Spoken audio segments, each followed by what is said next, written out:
Good evening, everyone. I'd like to call to order the Hingham School Committee meeting of July 29th.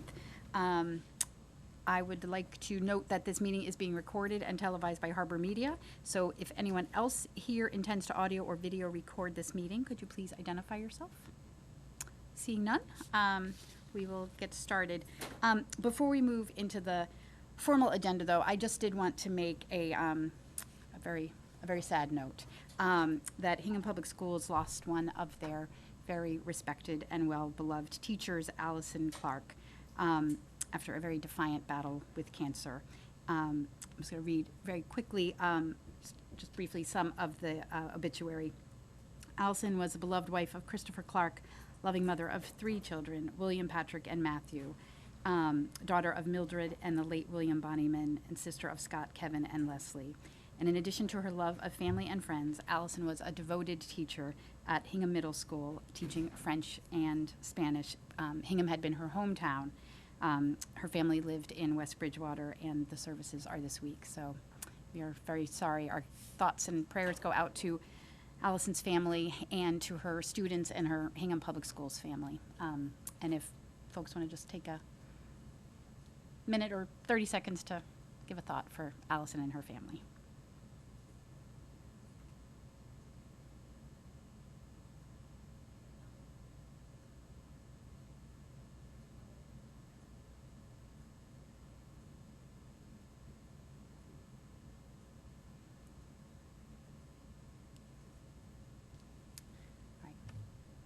Thank you. So we will begin our meeting. It is Dr. Austin's first meeting of here as our acting superintendent for the next few days, and then superintendent as of August 1st. And actually, before we move to approval of minutes, I believe Dr. Schreier has a quick thank you he would like to make note of for our wonderful Dr. Gallo, who had a lovely event the other day. I would indeed, on behalf of those of us, both on the committee and the public who attended the Gallo Gala, the wonderful celebration and tribute to Dr. Gallo this past Thursday, July 18th at the Granite Links facility. I happened to be on the email with the committee and am privy to just how much effort, work went into that celebration. And if I may, I'd just like to read down a short list of the people who worked very, very diligently to put together that celebration. And we thank them. Barbara Cook, Ray Estes, Carol Falvey, Carol with an O. Carol Falvey, I'll get your list. Carol Falvey with a Y. Christine Falvey, Amy Farrell, Esther Healy, Linda Hill, Karen Johnson, Linda Kutch, Dr. Jamie, Myrnie Larry, Mary Jane O'Meara, Mary Power, Christine Smith, Judy Sneath, Lissa Tully, and Judy Varney. Thank you to them very, very much. Thank you. You did a lovely job, and you did as well. Thank you. It was excellent. I do have a very interesting story as a takeaway from Dr. Gallo's event. I happened to be leaving at the end, and they had all these beautiful hydrangeas that had been the centerpieces. So Judy Varney said, "Oh, take one. They're so pretty." And I said, "Oh, are you sure?" And she said, "Yes." Now, these were cut hydrangeas. They are still alive at my house on my kitchen table, and looking like I know. So there's something about the Dr. Gallo longevity. She's got the magic touch somewhere, right? 56 years here. I'm thinking I might have those flowers for 56 days or something. But it was a really lovely event. All right, item 2, minutes of the school committee meeting held on June 17th. I'd like to make a motion to approve the minutes of the school committee meeting held on June 17, 2019. All right. Do I have a second? Libby, thank you. Comments, questions? Sorry, do we need to make one change to the respectfully submitted by? Oh, that's right. Yep.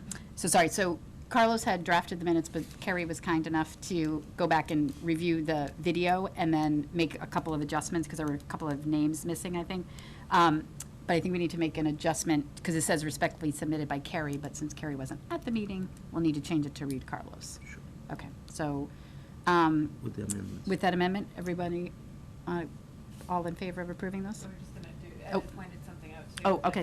In the very call to order, it said that honoring Dr. Gallo's years as 17 years as superintendent, it's actually 18 years. Oh, so yes. we'll fix that too. Okay, thank We'll you. just adjust that. Yeah. Mhm. Okay, all right, so with those two changes, all in favor? Aye. Aye. All right, great, thank you, minutes approved. All right, questions and comments. The Hingham School Committee encourages community engagement and welcomes questions and comments as agenda items are discussed. In addition, we set aside time at the beginning of the meeting for comments or questions that fall under the purview of the school committee. There is much more of this section to read, but is there anyone here tonight who wishes to speak or bring any matters to the school committee attention? Seeing none, then we will just move on to the superintendent's report. So Dr. Austin, your first report. Thank you. I'm very excited to do so, so thank you all for having me here tonight, and as I do this first one. The first thing I'll talk about is the new school superintendent induction program. You've all supported that, and I'm participating in that with the Mass group. And actually, I have my newly assigned mentor that's working with me, Maureen LaCroix, who's here, and she wanted, if it would be okay with the school committee, to do a brief presentation about the program. That would be wonderful. Thank you. Welcome. Yes, if you can come up, you can either speak at the microphone here, or if you'd prefer like a podium, you can go over to that one. No worries. Thank you so much. And thank you for allowing time for this, I appreciate that. Yes, no, we appreciate The LaCroix water, right? LaCroix water, LaCroix water, however we say that, made my, well, my husband's last name, right? Which I took a long, long time ago, thankfully. So the new superintendent's induction program, I'm just going to give you a very quick overview, and I'm glad to take questions if you have them. The program, this is the 10th year of the program, and it started 10 years ago. Some of you may or may not have been committee members then, but it started at a time when we were having terrific turnover in the superintendency in Massachusetts, and there was a lot of concern about that at the leadership level, both at the level of the Superintendents Association itself, at the state level with the Department of Ed, and certainly with MASC, the School Committee Association. So after much thought, folks said, you know, maybe we should think about having a formal program in Massachusetts that supports the effective entry and leadership of our superintendents. And so the idea was born and continues very robustly 10 years later. Most new superintendents, whether they are coming into Massachusetts new as a superintendent to our state, or from Massachusetts but new to the superintendency, most of them participate in the program.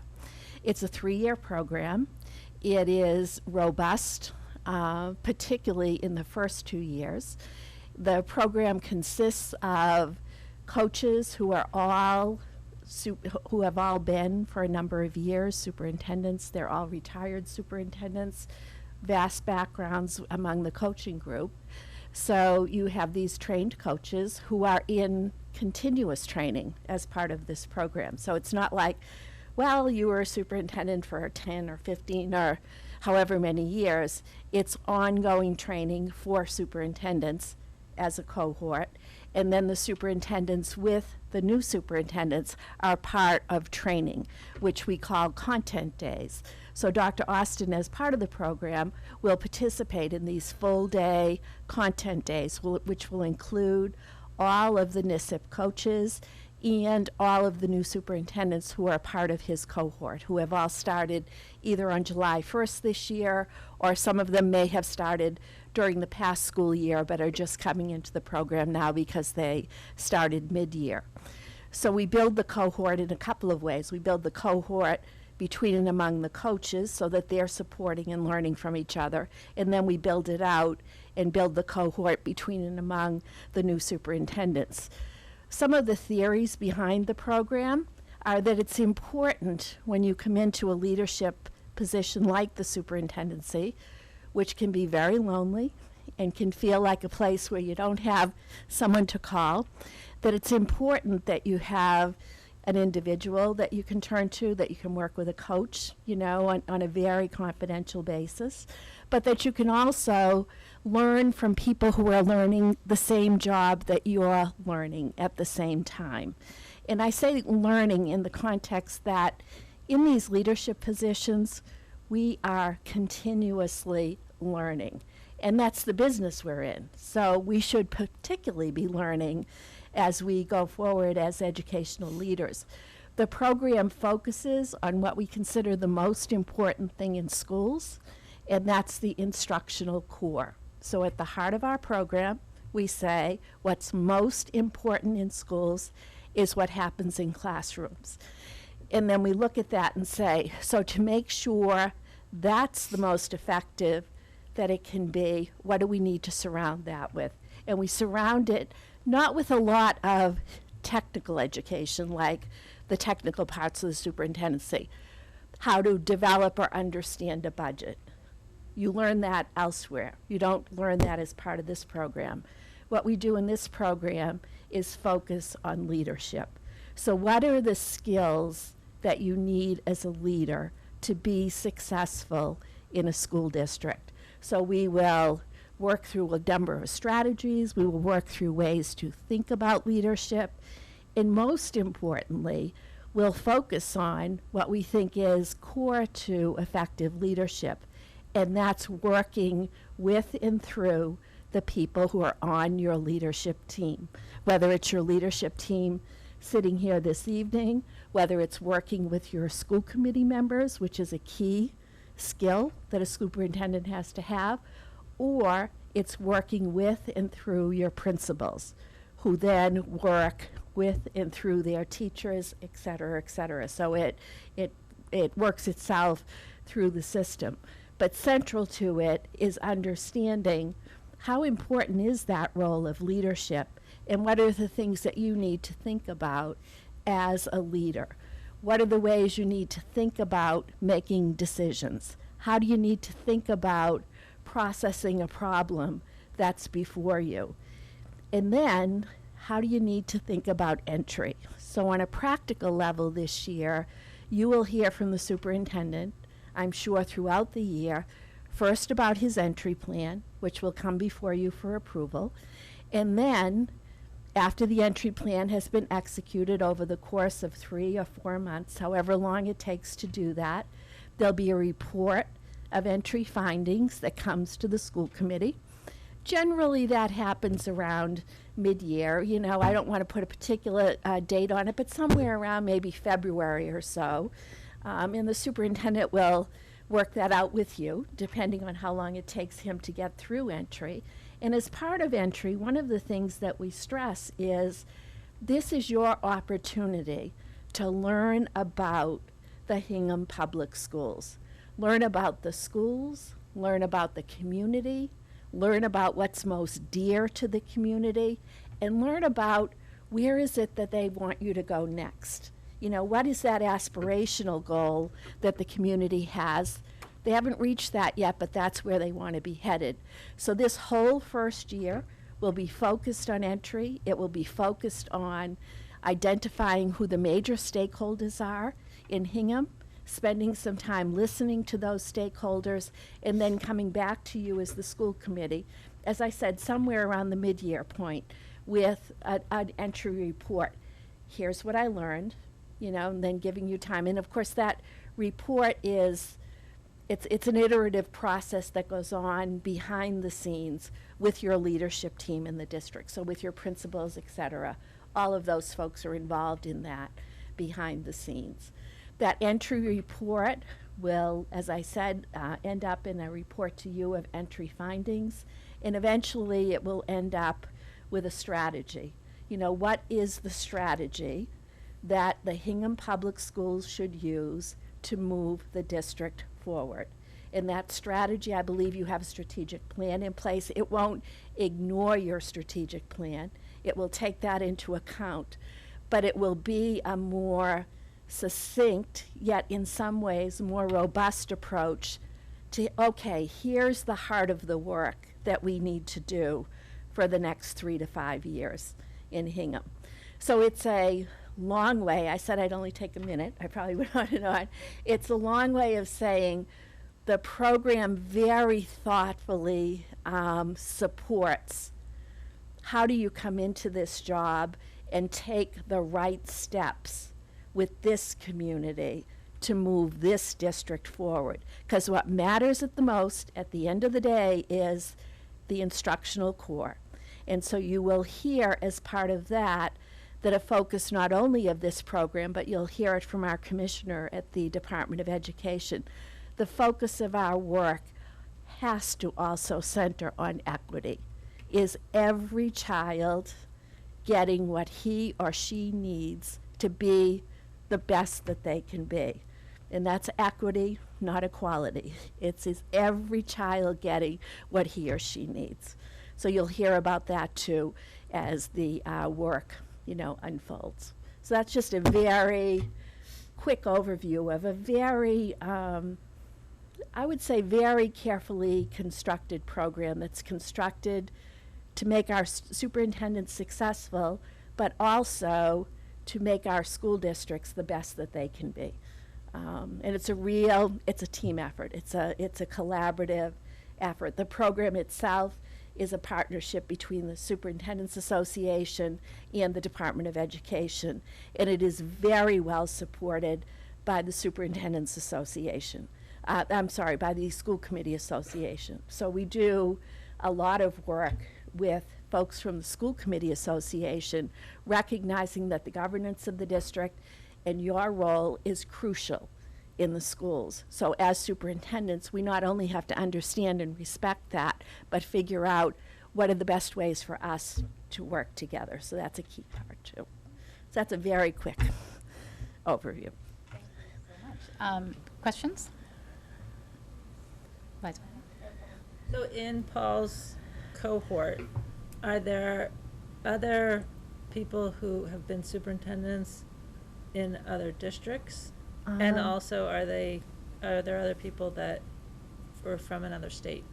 Not this year, but I'm currently coaching, and she's just finished her first year, a superintendent who came in from out of state a year ago. So I think he's the only, is there one other from out of state?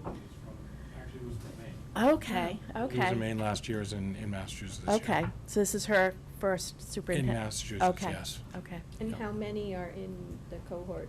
Smallest one we had in a long time, so there are 14. Last year, there were that's a lot. 41. Oh, wow. Oh, my gosh. So some years, there's an anomaly, and I think maybe what happened this year is there are more interim superintendents than in a typical year.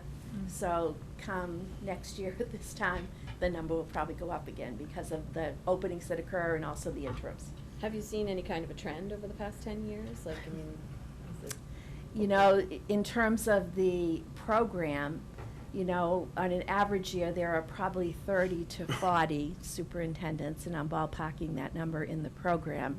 And then in addition to that, we've probably had another 20-plus people who've changed districts, so aren't necessarily part of this program because they've already seasoned superintendents in the state. But we've had a lot of people who are new to their position has been a trend. Great. Anything else? All right. Thank you so much. Thank Well, you for thank you. that Thank you. introduction and All right. explanation. That's Thank very you. helpful. Maureen. Thank you. So thank you, Maureen, for that description of the program. And there is one other. We had one of my colleagues from Maine is also in Massachusetts this year, so it's nice to connect that way as well, and was in a larger district than I was in Maine. So this works really into the superintendent's entry plan update. As you know, when I was going through the process, I had kind of drafted of what I think or I thought I would do during the first 100 days or so. And that plan right now, just so you know, we're continuing to craft that. I'm working with Maureen as we continue to craft that. I think it's a great start for me to really think about, and I want to be clear, to hit the ground listening and learning and not necessarily running, but really to listen and learn and do all the things that Maureen had just talked about. And so that is something that we're working on collectively right now. We'll continue to mold that. Maureen actually sees me about 6 hours per month. I'm sorry, yeah, that's about 6 hours per month. And so every couple of weeks she comes for 3 hours. And so we're working on those things together. And we're also working on the questions that I'm going to be asking the community. So those are things that we want to get done first. You will see those either in August or probably September by the time we're ready to vote on those, so that you see it. You see what I'm asking for questions. So it's not going to be a surprise later when I report those findings of what I heard in the community. And I think that's really incredibly important information. So to answer the question of where am I at with the entry plan, still crafting, still revising based upon some of the new things what I've learned. And I will also say, as Maureen had said, it is a very robust program. It's probably far more robust than I thought it was going to be. They expect a lot out of me, but I would also say one of the things that she didn't necessarily talk about is that they have a high success rate in those superintendents that go through the program. So it really is setting me up nicely to work with Hingham and to be successful here for the long term. And I think that's important from this point forward. So that's where we're at. You'll hear another update probably in August, and we'll talk about where we're at. We might have something more for you at that time, I don't know. But that's what I'm working towards. Okay, good. Do you want me to just keep on going down the list? Since this is my first time with you, Sure. I'm thinking how you want to do things. Go in until somebody stops you. Yeah. So the next thing I had is enrollment update. And I'm not sure if you had done these things during the summer or not, but I just wanted to give you an idea. And so the numbers that I give you tonight, and I'm going to read, just kind of glance over them really quickly for you, because during the summer, we don't always have the best handle on how many students will leave and how many new students will come in. So what I have as of right now, our projected enrollment for September 1 is actually 4,227, which compared to June 1st was 4,181. So that's an increase of 46 students overall for the start of the school year. In particular, we had several new students to us. East School had 23 new students that were entered, and that's not including kindergarten or pre-K. It's just new students, 23. 22 new ones at Foster, 9 new students at Plymouth River, 11 new students at South, 18 new students at the middle school, and 21 new students at the high school. So if all stands to hold as it is now, we would be up about 46 students, or a little better than 1% over June. And so we will continue to monitor that for you, bring you numbers again in August to see where we're at, so we can get a more clear number of where we'll be on September 1. Okay? Paul, Yes. can you let us know, or do you know, how many of these are in the new rental units? That I do know. I do not know that number yet. I didn't realize they were open yet. Are they open? Well, the shipyard Right. well, I mean, that's I was thinking of Beale Street, but, Foster. Yeah, the Beale Street's not open yet, right. but, yeah, yeah, it'd be interesting. 'Cause this is a lot. I know. Do we know when Beale Street's opening? Does anybody have an idea? I know it's going in phases. Right. Right. So I don't know the name of that yet. I mean, But, the answer to that. I mean, and it can also be that, empty nesters move into that new condo building in the shipyard too, and then their house opens up Right. and new families move in. Or even if this is new families versus transfers from private schools or, Right. yeah, this is way more than, And you'd expect it. yeah. Yeah. Okay. Hey, I'll- it's fine, I'll but dig- it's just, it's like, oh, more to the merrier, Yeah. but, it's a lot. Well, I'll dig a little bit more, and then I'll give you another update in August. Yeah, that's fine. Okay. Thank you. I want to talk a little bit about summer update on hiring. As you know, this is one of our busiest times of the year, and we are progressing well. Most positions have been filled. We're still in the last phases of I think a couple of special education positions and Some positions here and there, but most have been filled at this time, so we're doing well with that. But we're also cognizant it's almost August 1st. It's getting close to time, and so obviously we want to have everything filled by the time that school starts. So that's the goal, and we'll continue to work on that. And I'll give you an update in August as well on that. But so far, so good with that. We're making good progress. And then finally, I said originally June and July facilities, so it is June and July facilities report. You have that in your packet, and I won't go over that with you right now. You can certainly read that at your leisure, but I want to say I toured the buildings I toured the high school and Foster last week with our maintenance folks, with Katie and Doug. I was really impressed with the progress they're making, particularly in the high school. I'll talk to high school first. We went through the wing that had the damage with the fire. They're making really good progress with that, and what I'm told, without a doubt, we will be ready for school to open. All things will be completed. Teachers will be able to go back into those rooms after, guaranteed, on the 22nd of August. And so there's still some work to be done. They're in there painting right now. It looks great. There's no, you would never know that a fire had occurred there. And so they're making great progress.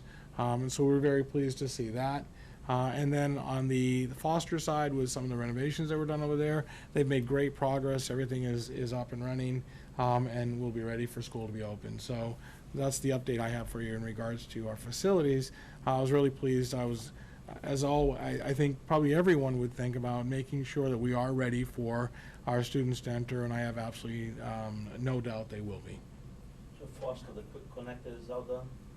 Great. Yes, that's all been installed. And the breakers have been rebuilt. Thank you. How's the gym at the high school? Coming along. Gym's coming along. That's right, we didn't talk about the windows of the high school. That's coming along nicely. In fact, I think they said they were gonna finish about a week earlier than anticipated, I think. And that looks great. I think they Doing got great work over there. 2.5, but they were just working on the smaller side, so we go have a meeting every Wednesday. And there's one complication came up at Wednesday's meeting. There's one. No. There's one panel where it's obvious that the insulation within the panel has actually shifted, so they have to. That's a special order, so they got to order that. But everything's functional, everything's going to be fine. But they'll probably have to take that panel down and then replace it over Columbus Day, because it takes there's quite a lead time to get those panels created. But that's it. So I mean. And if you ever go in there, if you look up, you'll just see one. There's about this much and more daylight that you can see, and that's where the insulation is just pushed a little bit aside. One panel, small area, but it's not as bold. It's not open. No, it's not. It's not open yet. Oh, no. But it's not Oh no, it's everything's air No, open listen. that like a It's- hurricane is gonna blow. Nope. No. 'Cause it's hurricane This is season. the insulation within the Okay. panels. Okay. So it's totally sealed up. Okay. We've had some significant rainstorms. There's been no really water issues, no Great. water getting in. I think the contractors are doing a good job, Great. so. They're putting plywood panels, when they take out the old blocks and leave a big void there, if they don't quite get to that linear footage, they're putting in plywood, which is sealed very well. And sealing. Good. Yeah. So it looks great, though. I think everybody will like the way the gym looks when this is done. Good. Coming along very, very well. I will say, just as I end that, I think I was incredibly impressed with our staff and how well they've managed this project and making sure that it's getting done. And I certainly wanted to make sure that you heard that as well. So, that's it. Communications. Do you have any communications received I by have you? one that we should mention, and that was that, and I'll ask John's help with this, because it did come out that we were awarded a grant for safety of $56,000. $56,900. There you go. And so we want to make sure that everyone knew about that. And John, do you want to say anything else about Sure. that? Yes, so that award did come out.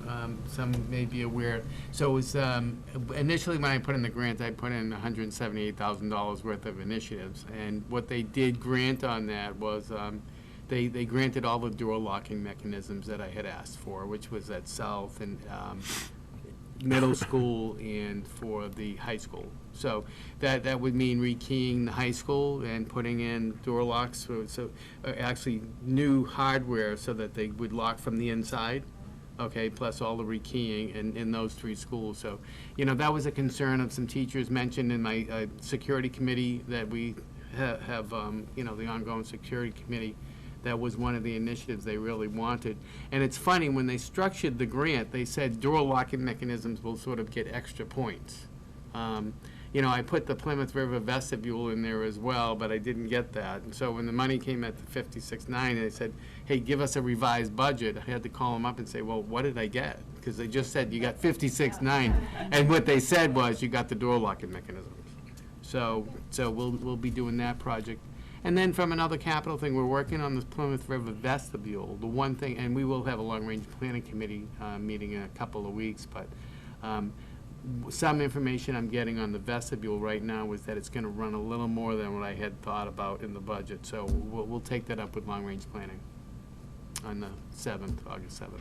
And John, thank you. Thank you for applying for that grant. I know that it was a last-minute thing, and I'm excited. it makes a difference. Yes, I mean, this is it's great when we get this this money to help us, improve the security. I mean, because we're constantly meeting, we're constantly looking for the initiatives, we're constantly trying to enhance our overall security. So, and we look for that in the capital budget too, right? We put some of these in the capital budget that gets approved. It's unfortunate we can't have all the money we need immediately, but just the fact that we can continue to evolve and improve our security overall, I think is really excellent. So we, on behalf of the school committee. And the chief and the fire department, though, we're all integrated here. I mean, they're completely involved as well.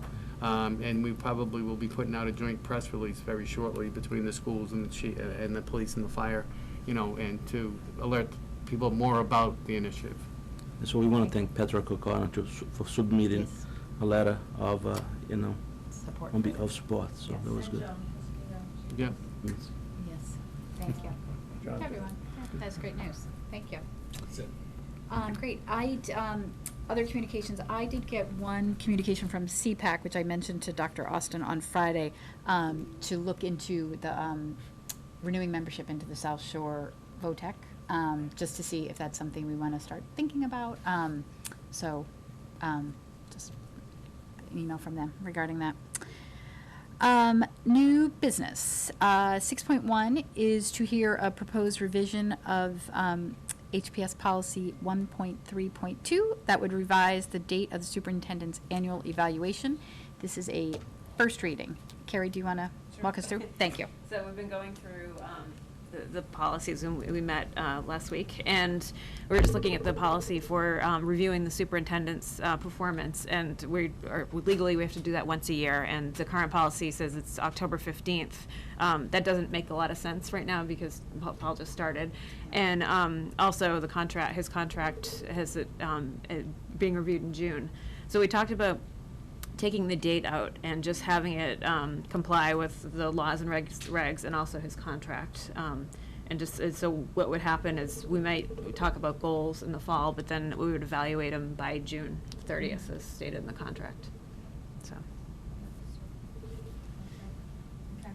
Thank you. Anybody have any questions for Carrie on that or thoughts on the policy change?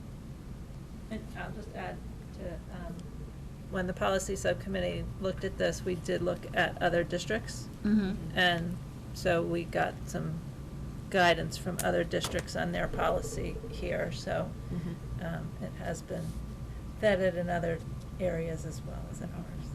Yep. All right. Great, thank you. All right, so we'll see that again at our next meeting to act on? Okay, thank you. All right, item 6.2, to discuss parameters to help develop our calendar for the 2019-2020 school committee meeting dates, and then we'll present that at the August 12th meeting to adopt that. So I did have one thing to toss out there as under the guise of parameters, and Carlos and I talked about this. How would folks feel about meeting earlier?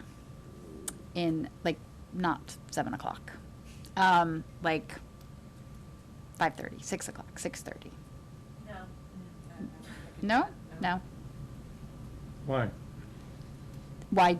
Just because the meetings do seem, I mean, they just seem to go on very long and late, and the folks at central office have a long day because they get here for their at least 8 o'clock, if not earlier, thing, and then it just makes for a very long day.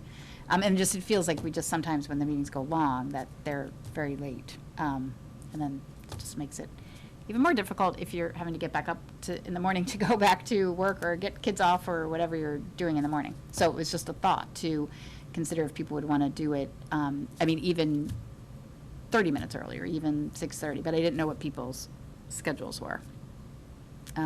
Well, since I already spoke, Yeah. for me, moving it from 7:30 to 7 Mm-hmm. is a challenge. Also, my schedule, I'm busiest from 3:30 to on. Mm-hmm.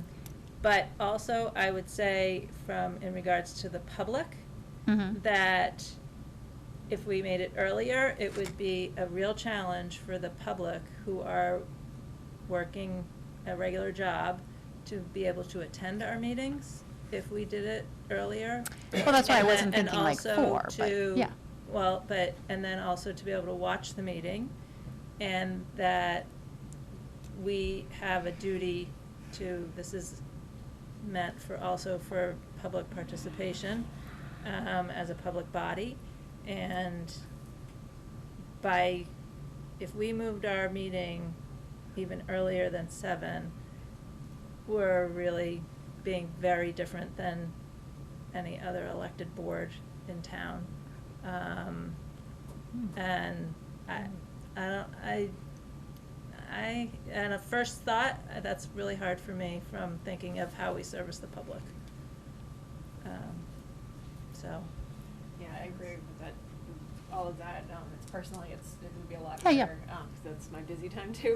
Mhm. But also, just as somebody who went to school committee meetings for a long time, I mean, it would have been a challenge, I think, if it was at 5 or 6 or something. Yeah, like but I was just thinking that for some people, it's a challenge for the public to stay up late and come later for meetings, right? Some people need to be home to get kids in bed or need to be prepared to prepare for work for the next day. So I just wanted to throw it out there because I thought, I mean, you obviously when you're coming with public meetings, schedules are, I mean, some people would be like, why can't you do it during the day? Like that's what I would love to do when my kids are in school, and then I could come to plenty of meetings. So I don't necessarily think that the 7 p.m. time is any different than another time for public engagement. I think it could be fair for the public at any time. But that's why I wanted to throw it out there to see what people's personal schedules are for the committee. Just for me, sometimes it's particularly challenging to be here until 10:30, 11 o'clock at night, and then have to get up at 5:30 and go back into work the next day. So that was just the thought, if people were interested in moving to an earlier time. But And if Michelle, that's I not- would actually compliment you that since you've been chair, we have had much fewer meetings that went that late. True. I'm Than not we sure I can had get the in credit for that, previous but- years. And that, I'm all in favor of that being the goal. Yep. Of having shorter meetings. Yep. I'm much more in favor of that as Yep. opposed to making it Yep. early. Yeah, no, So, which is so fair. I would say, you've done Well, thank an you. excellent I job don't know. of. Thank you. Of eliminating those. Ed, you and I went through a lot of late nights, so. All right, no, that's fine, no, thank you. All right, so we'll stick with our 7 o'clock, and we will endeavor to keep them efficient and moving along. That could be part of your entry plan. All right, all right, other thoughts, though. Anybody have any particular thoughts about the meetings? We can go with our every other Monday, basically. It's working well. Yep, works Yeah. well. And then we'll develop the calendar for the budget in January. Usually it's every Thursday. So any issues that we should think about with your schedule? Monday evenings work and Thursdays for budget meetings still in the, okay, okay, all right. Yes. Michelle, on the topic of meetings, Have we given any thought, has any thought been given to, I'm going to call it the Glastonbury Retreat? Yes, Dr. Austin has set the date for that. We just set it recently for your leadership retreat. Right, which we're gonna do on the 26th, from 11 to 4. And we are still working on, it could not get to Glastonbury on that day, so we're still working on a location for that. And so I'll let you know where that's going to be. Now, that's the meeting, as I remember, that the school committee is invited to that meeting? I think traditionally they have been at the Right. start of that meeting. Okay, yeah. For a And- portion and of it. So, yeah, Yes. So the day has been confirmed, it's just not the location? correct. And what was that time, that day again? We're going to start at 11 and we'll go to about 4 On what day? on the 26th. 26th, On thank you. Monday, the 26th, which is also our new staff day. Yes, that's- And so it's the beginning, first day of our new folks coming in. And then are we doing a September planning or Yes. a planning meeting prior to the fiscal year planning? Yes, so, yes, I just want to circle Yeah, we're back to mixed the up. leadership Okay, retreat. sorry. No, it's okay.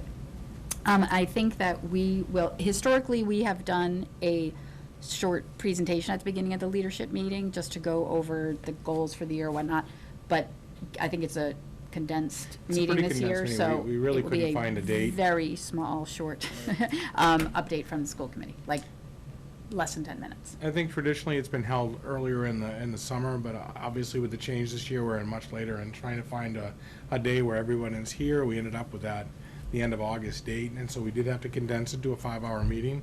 And so we're still working on exactly what we're going to do during that time. Yeah, okay, so if there is time, hopefully there'll be some time. Just so you know, the school committee has only participated in that meeting for 2 years. Yes, So there's not a whole long tradition. right. So, I would say, because you have pressures on you of your entry plan, use that time most efficiently for your leadership team. In the past 2 years, we had, there was part of the relationship with the leadership team that it was important for the school committee to participate in it. If it's, for me personally, if it's more important for you to use those 5 hours, for you to spend time with them, and that maybe then you spend other time with the school committee on this planning meeting, or if, have us attend as most important to you, is my point of view. I don't Yeah, know no, how that's what- others that's feel, what- but it's not a long tradition of our participation. Yep. That's really helpful, and I would agree, there's a lot of work that we need to do during that day, and we really were talking about how do we fit that into this, and maybe, Michelle, we can talk a little bit later if that's appropriate or not. Oh, yeah, no, sorry, at I this thought we had time. already had, I thought in my Yeah. email too, I had said, I don't need to present Yeah. anything, so Okay. that's perfectly All fine. right. Yeah, I think let's continue to think on that, and Okay. we've got a little bit of time, so. I mean, Okay. I don't mean to speak out of line of my No. colleagues, but it, I understand. oh, yeah, no, that's what I had already Yeah, okay. suggested, Okay. that was, our participation is relatively new, and so if there was not time Yeah. for us to present, that's Absolutely. perfectly fine. Great. Yeah. Thank you. That's no problem. Thank you. Sure. And then we will have our Saturday planning session in September. Just as I'm thinking of dates, are there any dates in September that are absolutely, definitely not good? Jamie's nodding his head. We usually do that a morning, sort of 8:30 to 12-ish. The only day I have is September 28th is an out for me. 9:28 is out for you. Jamie or John or Suzanne, do you have any dates that are not good? I'm waiting for my calendar. Okay, no problem.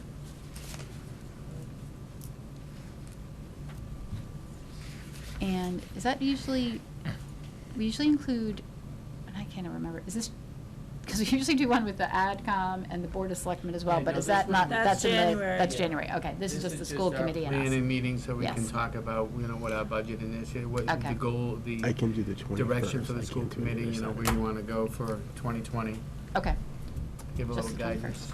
21st. okay, so, let's, I'll put together a calendar, but, proposed calendar, but maybe let's try to shoot for September 21st for that Saturday. You cannot do that meeting. All right. That's carry, but that is the only difference. All right, okay. We will put a couple dates out there and finalize that calendar at the next meeting. And convocation is what date? The 26th? 28th? August 28th, convocation, okay. Okay. All right, any other thoughts on calendars or? No? All right, so I'll put together I'll draft up a calendar with Paul and Jamie and Pam, and we'll put a draft in the next meeting. Orientation is the 26th, Orientation is the 26th. Right. Yes. but usually just a chair. Yeah, I think, I don't know, people can go new teacher orientation. I think other school committee members have gone to that in the past. New teachers orientation at the middle school?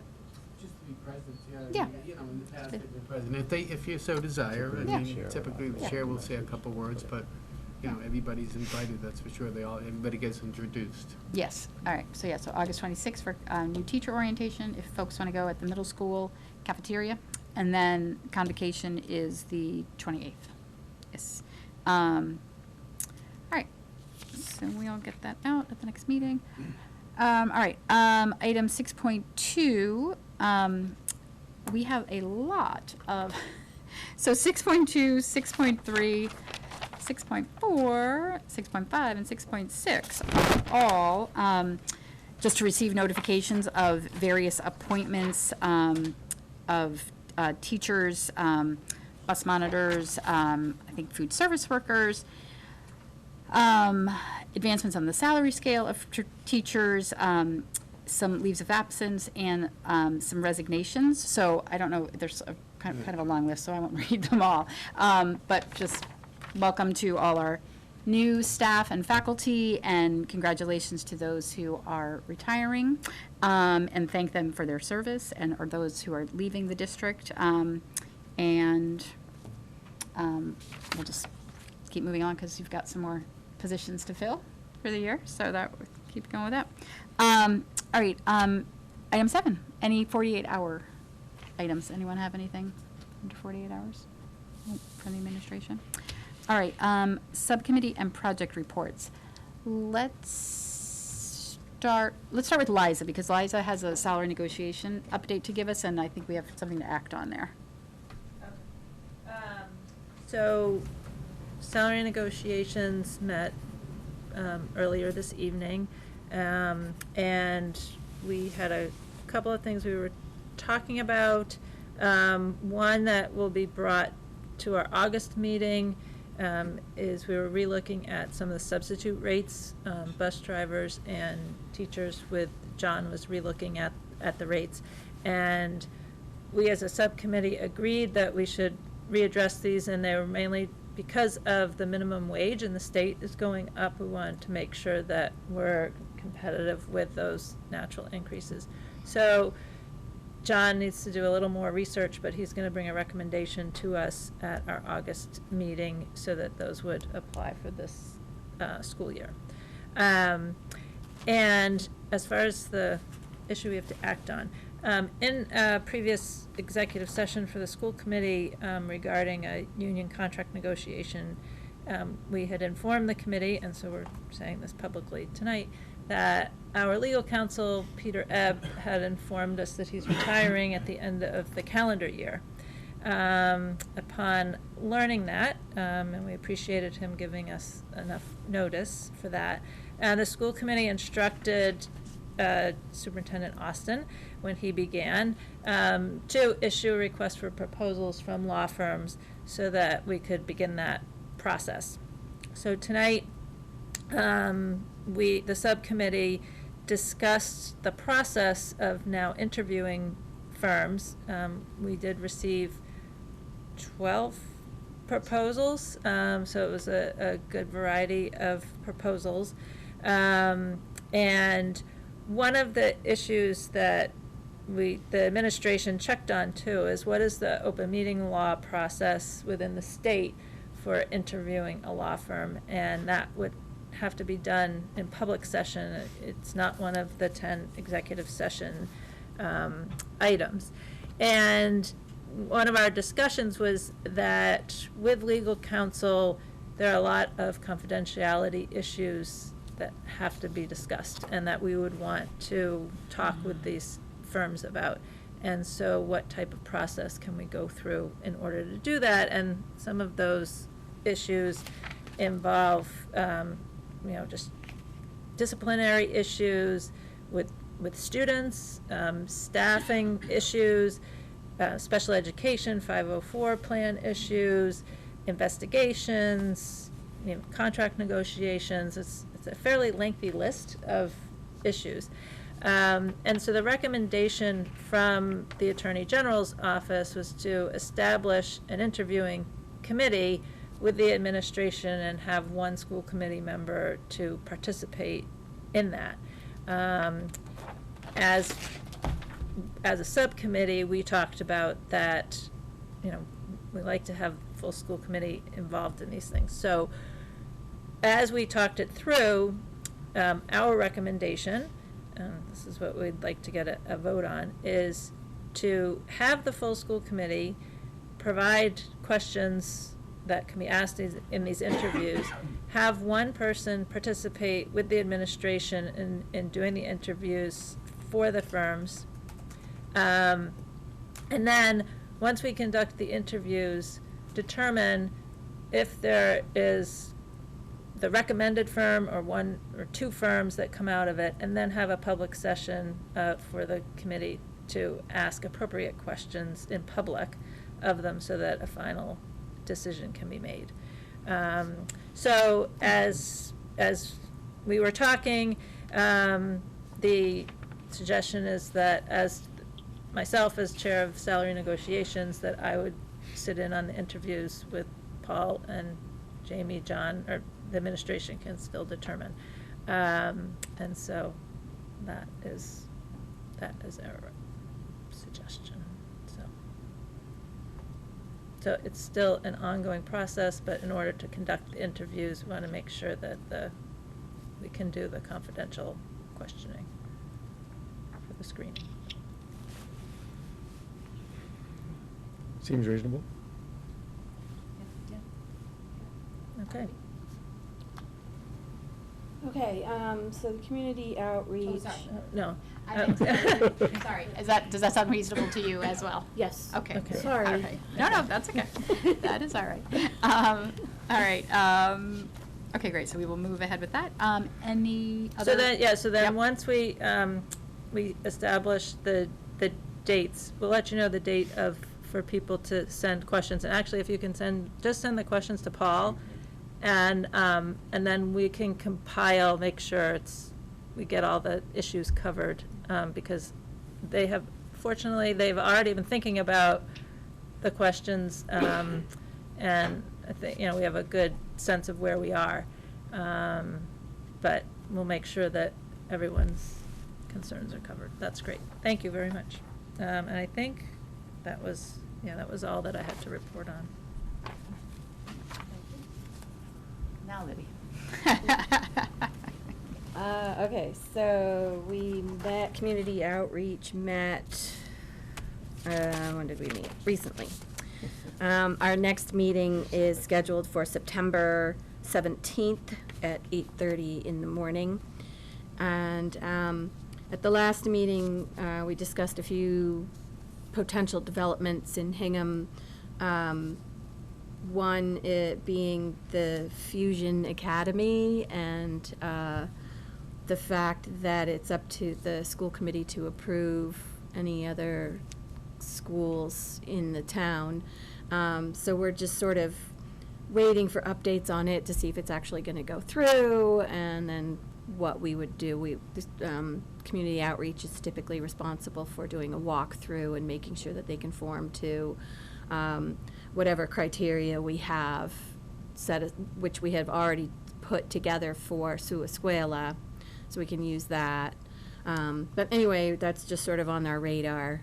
And then Dr. Austin had agreed to do some research about fusion academies in other areas, and we'll see what you find out about those. We also talked about the South Shore Park development proposal for 468 dwelling units. And there was going to be a meeting earlier this month, but it's been postponed to a to-be-determined date for members of Farm Hills neighborhood to meet with the developer and ask questions of them. And I will attend as soon as that meeting is scheduled. I'll be planning on going and letting the rest of you know when that will be, just to find out where they plan to put those kids in school. The thing about that development is that the land is currently business, not residential, and so it would have to be approved at town meeting for it to become a residential area in order for that development to go through at all. So we may have some community outreach education to do if that looks like it's going forward, so we can get people to vote at town meeting. We also talked about next steps for Foster School. And Michelle, you had said you were going to ask Ray Estes to try to invite the MSBA to come for a visit. Yes, so, sorry. The Yeah, the building committee is, yeah, we'll organize that, yes. Yeah, okay. And we're going to reach out to several members of the foster community to ask about their intentions for educating the community. So we still have our eye on foster. What else did we talk about? Meeting space. Oh, so Michelle and Dr. Austin sort of were thinking about potentially having school committee meetings, some school committee meetings in other locations, on other schools. And so that's sort of still in the developmental stage. And that's it. Long-range planning?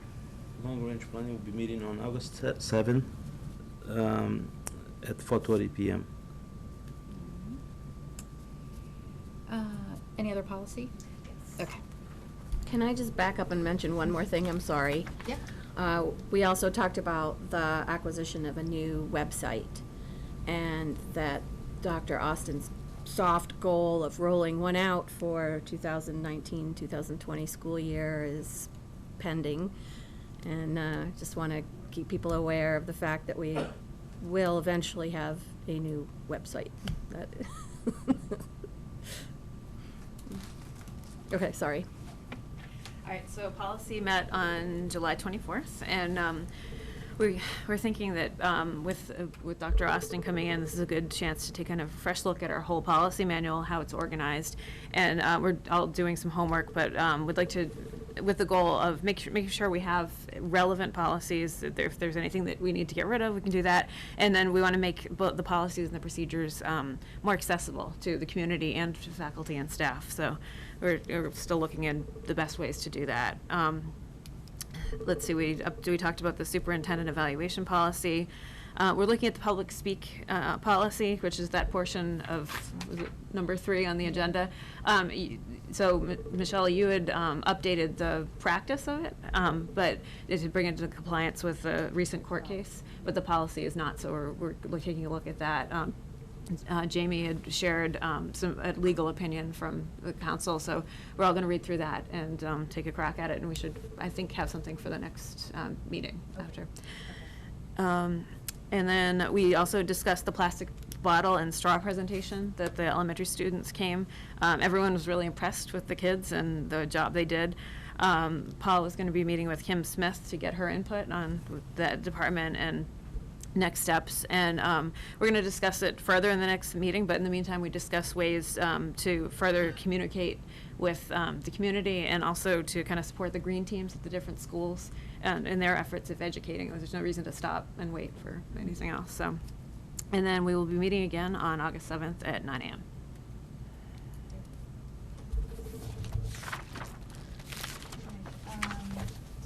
Special Ed Subcommittee, I am going to schedule something for, I think, early September. Just August is going to be here before we know it and going to go by very quickly. So maybe that's second week of school. So I'll connect with you both and with Suzanne and get some stuff on the calendar for that. And any liaison reports? Probably not in the summer. It's nice and quiet. All right. With that, Just a comment on the rotating visits of the school committee to the schools. When I first came on the school committee, we did that.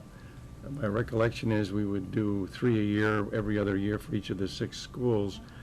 And before the meetings were televised, it was a non-issue. Once the meetings were televised, the best that HCAM could do were handheld cams. And I can remember a meeting that was held at the old middle school, and it was C6 City. So just keep that in mind. Maybe they've improved the ability to do this, but it didn't work, and as a result, it was back here. Yeah, that's one of the things we were looking at to see if it's feasible to do them at other locations. I think HCAM can tape them for sure at any location. Just whether or not they can do it live is the question. From any Even the location. taping. Oh, but that That has definitely gotten much yeah, better. that is big. Yeah, that has been better. FYI. Yeah, Yeah. but that's part of what we were looking at. Yeah, so it was just an attempt to get out more in the community. I know other communities do it. I think, Jamie, you had mentioned that they do that in Norwell, sort of, yep. And I think it's just a better way to bring more community members in. I think, folks might be more willing to come to a meeting if it was at their school and sort of a little Yeah. pride of school and give a little tours and whatnot, so, Yeah. yeah. When and I started, we were going to the other schools. It was fun. And the issue was HCAM because there was more outcry of the public wanting to be able to view the meeting. I know that, like, HCAM can't do it live, Mhm. but Maybe they now can. they're pretty good about uploading it next day. And I would think that would be a good balance of if they could commit to a quick turnaround of uploading Mhm. the video Yep. of going to the other sites. Yeah. Maybe better lighting than what we had in the high school for the superintendent interviews. But the middle school, they like doing things at the middle school, so that, and they might be able to give us input on which schools are best for them, and maybe start with those and then move Mhm. on from there. Yeah, exactly. Okay, thank you. Okay. I'll make a motion That to will take a adjourn. motion to adjourn. All right, motion to adjourn by Carlos. Can I have a second? Second. Libby or Carrie, all in favor? Aye. Aye. Meeting adjourned. See, Thank you. Michelle? I know.